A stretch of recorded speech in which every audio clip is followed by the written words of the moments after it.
Toyota has officially revealed a new generation of its Harrier SUV in Japan ahead of its launch in international markets later in the year.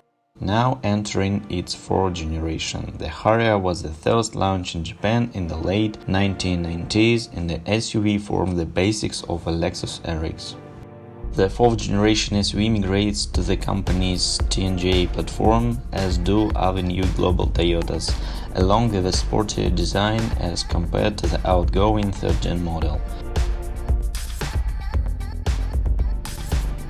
The new Harrier gets a choice of petrol or hybrid powertrains, and both have the option of four-wheel drive, paired with continuously variable transmission gearbox as standard.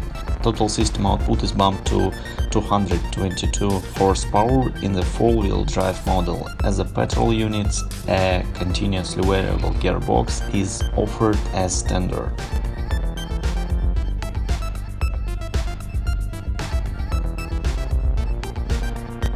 In profile, the new Harrier has a coupe look to it, accentuated by a receding window line and heavily raked rear windshield.